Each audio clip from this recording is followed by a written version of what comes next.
Neruda বহুদিন আসে না। হ্যাঁ সত্যি অনেকদিন ধরে নেরুদা তাই না? আসে না। হ্যাঁ মানে খুব মিস করছি নেরুদাকে, মানে নেরুদা আসলে মানে কি করে যে সময় কাটে, খুব মজা হয়। আর দারুণ। মানে এইরকম লোক তো হাজার একটা পাবি না, সত্যি হাজার একটা পাবি না। মানে নেরুদার সাথে যদি বসা যায়, ও কোথায় দিয়ে সময় চলে যাবে ও বোঝাই যায় না।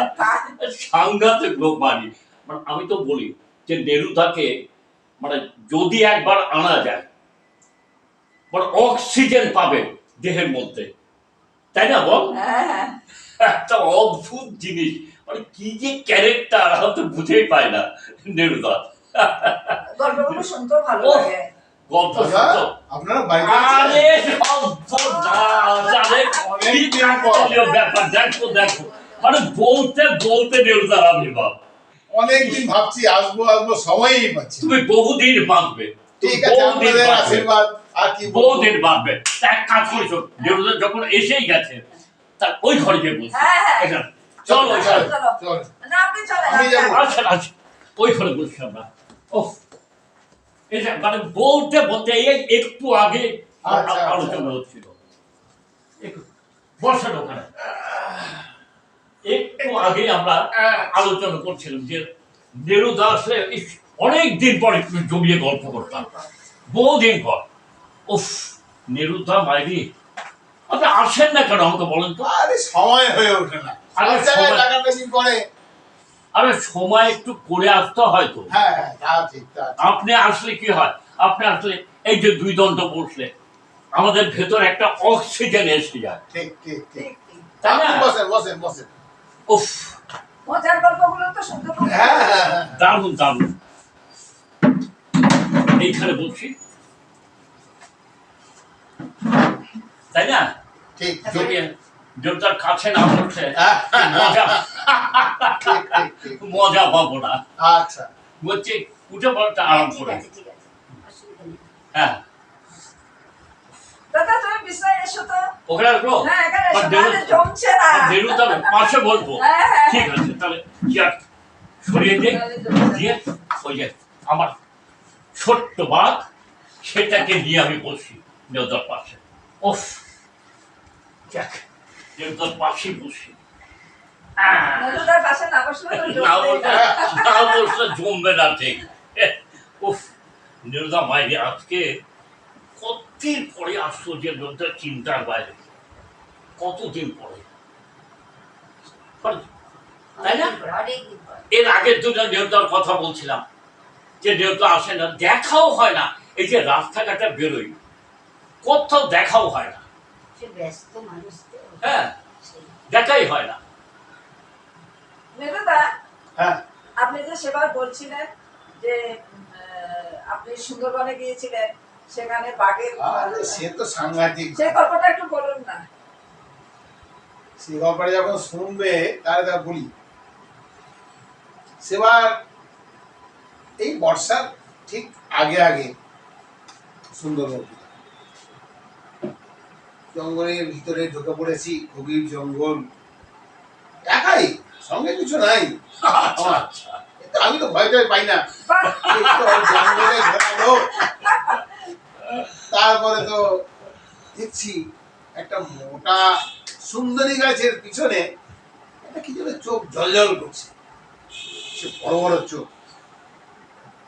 আমি তো একটু ঘাবড়ালাম না, একটু কাছাকাছি আরো গেলাম, দেখি জিনিসটা কি। ও মা, গিয়ে দেখছি একেবারে রয়্যাল বেঙ্গল টাইগার আড়ালে লুকিয়ে আছে। আরে এটা তো ও আচ্ছা আচ্ছা দুগ্ধপোষ্য। আচ্ছা আচ্ছা এটা বিশাল সাইজ, ইয়া বড় লেজ। আচ্ছা কত বড় লেজ? আমি তো আর মাপিনি, তবে মস্ত বড়। আচ্ছা আচ্ছা, তারপরে বাঘ তো বড় বড় চোখ করে চোখ পাকাচ্ছে আমার দিকে। আমি কি ছেড়ে দেবো নাকি? আমিও চোখ পাকাচ্ছি, দেখি তো কে যেতে। শেষে আর কি করবে, ও দেখছি না এ তো কিছুতেই ছাড়বে না। হাও হাও করে ও চিৎকার করছে। মানে বাঘের টাকা এটা বিরাট করে, বিরাট করে। আমি তবুও ঘাবড়াইনি। আমি দেখলাম যে না, এখানে ঘাবড়ে গেলে ও আমাকে অ্যাটাক করবে। আমি তখন উল্টো ওকে চোখ পাকিয়ে আমিও ওরকম আওয়াজ করতাম, আর যাবে কোথায়। বাঘ তখন দেখছি না, এই তো মুশকিল ব্যাপার, ও লেজ গুটিয়ে আস্তে আস্তে সরে পড়তে লাগলো। আমি দেখলাম যে এই তো সুযোগ, এইভাবেই ওকে তাড়াতে হবে। কিছুক্ষণ পর দেখছি নাই, বাঘ মামা হাজির নাই, আর ওখান থেকে বাঘ মামা কেটে পড়েছে। তুমি একাই ছিলে? একাই ছিলাম, একাই একটা। চিন্তা করছি, ভয় লাগবে না? চিন্তা করছি অবস্থাটা। ভয় কি আছে?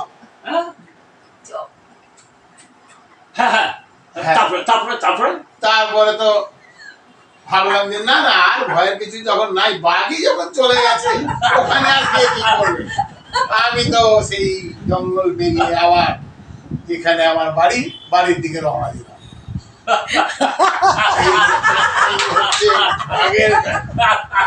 আচ্ছা দেবদা, বাঘের গল্প তো হলো, হ্যাঁ, আপনি কোনোদিন প্লেনে গেছেন না? হ্যাঁ, সেটাও গেছি, একবার নাকি অনেকবার। তা কত কত উঁচু দিয়ে? অনেক উঁচু দিয়ে যাচ্ছি। তাও চুপো, এক কাজ কর, চাটা দেখ, তোর বৌদির বোধহয় চা হয়ে গেছে, চাটা নিয়ে তুই মুড়ি দিয়ে ও খেতে খেতে তারপরে প্লেনের গল্পটা শুনি। ঠিক আছে, দেবদা, তাই না? ঠিক আছে দাদা, আমি জানিয়ে আসছি। ভালো হবে না ব্যাপারটা? হ্যাঁ হ্যাঁ, মানে একটু মুড়ি হ্যাঁ, খেতে খেতে হ্যাঁ, চা, একদম, একদম। তবে প্লেনের গল্পটা ভালো হবে, জমে। তবেই জমবে প্লেনের গল্প।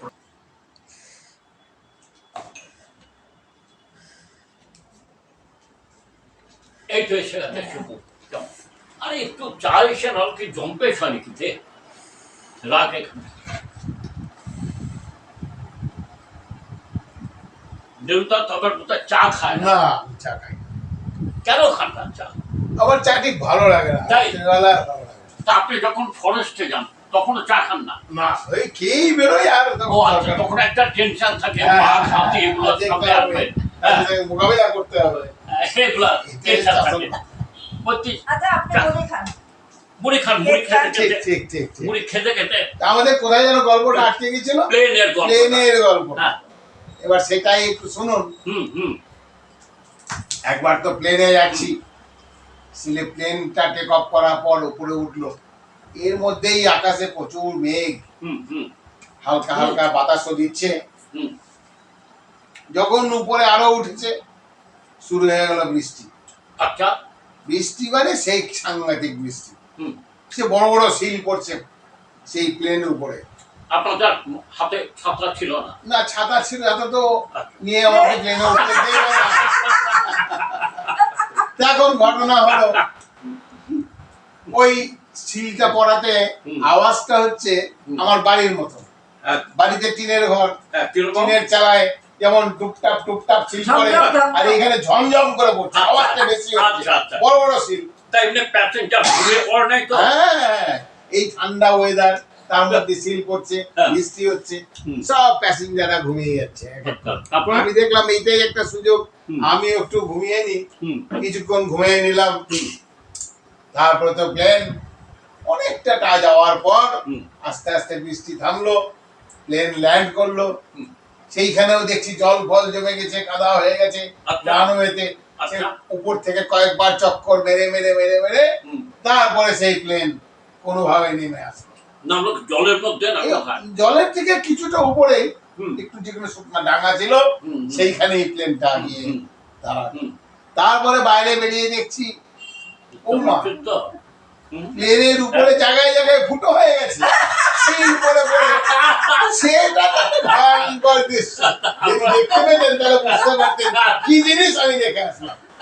এগুলা মানে বিরোধার পক্ষে সম্ভব, তুই গেলে পাঁচ ঠিক রাখতে পারবি না প্লেন, কিন্তু বিরোধা দেখ এইরকম প্লেন ফুটো হয়ে যাচ্ছে, তার মধ্যে কিরকম শক্ত ভাবে সব প্যাসেঞ্জাররা ঠিক ছিল না? প্যাসেঞ্জাররা ঠিক ছিল, হ্যাঁ, কপাল ভালো, হ্যাঁ। কেউ কারো কোনো ক্ষতি হয়নি। আচ্ছা আচ্ছা, কিন্তু ওই ফুটো প্লেনের দৃশ্য আমি আজও বলিনি। তাই? হ্যাঁ, ওই শিল পড়ে যে জায়গায় জায়গায় ফুটো হয়ে হ্যাঁ। গেছে, সেই দৃশ্যটা আমি বলিনি। তো প্লেনটা তো নামার পরে তারপর তো ঝালাই করতে হবে, তখন ঝাড়াই করতে হবে, সেটা উপায় নেই, তারপরে উঠবে। ঝালাই করে নেওয়া হবে প্লেন। মেরুদা, মেরুদা, হ্যাঁ। শুনেছি আপনি নাকি বিয়ে বাড়িতে খুব খেতে পারেন। আর সে কথা, সে বয়সও এখন নেই, নিরুদা, এটা কিন্তু হ্যাঁ এক সময় যা খেতে পারতাম। একবার হ্যাঁ। বিয়ে বাড়িতে গেছি, সে গামলায় করে হুম মাছ নিয়ে এসছে, ভাজা মাছ, হুম ঝোলটা পরে দেবে। হুম হুম তো দেখছি দুটো দুটো দুটো করে দিয়ে যাচ্ছে। হুম লোকটাকে বললাম পরিশ্রম করে লাভ কি, হুম এই গামলাটাই ঢেলে দিন। হুম লোকটা তো আমার দিকে তাকিয়ে আছে, আমরা কি হলো, বিশ্বাস হচ্ছে না? লোকটা গামলাটা আমার পাতের উপর ঢেলে দিল, আমি নির্বিকার খেয়ে ফেললাম। তাও অন্তত গোটা 30 পিস তো হবেই, তাই 30 পিস সাজিয়ে দিল।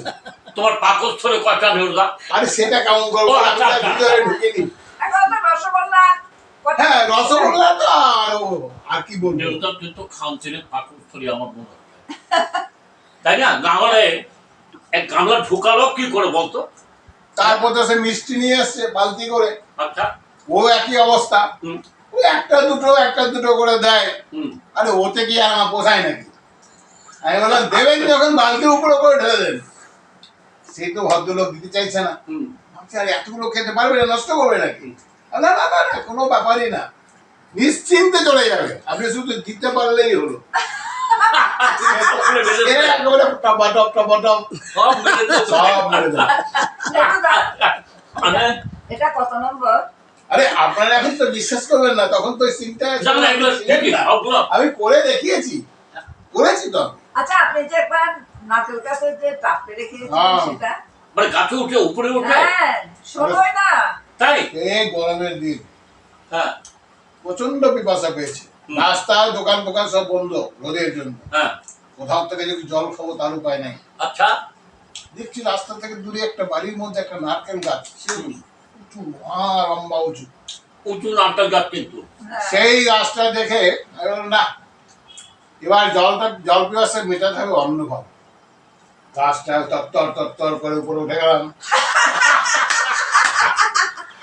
উঠে গিয়ে উপরে বসে হুম, একটা ডাব পারলাম। হ্যাঁ, ডাবের শীষটাকে দাঁত দিয়ে কামড়ে খুলে দিয়ে, ওই জায়গাটা একটু নরম থাকে, আচ্ছা আচ্ছা আচ্ছা। ওখানে বসে বসেই হুম ডাবটাকে সাবার করলাম। হুম একটা পুরো ডাব খেয়ে নেওয়াতে হুম তেষ্টাটা মেটে গেল। হুম আবার যেভাবে উঠেছিলাম হুম। সেভাবেই তরতর করে নিচ্ছিলাম। তুমি গাছে ওঠাটা শিখলে কবে থেকে? আরে ছোটবেলা থেকে তো অভ্যাস আছে। মানে ছোটবেলার থেকে তুমি উঠতে? হ্যাঁ হ্যাঁ হ্যাঁ, আম গাছে ওঠা, কাঁঠাল গাছে ওঠা, এই করতে করতে এখন নারকেল গাছে, তখন নারকেল গাছে উঠতে পেরেছি। মানে সব খাও,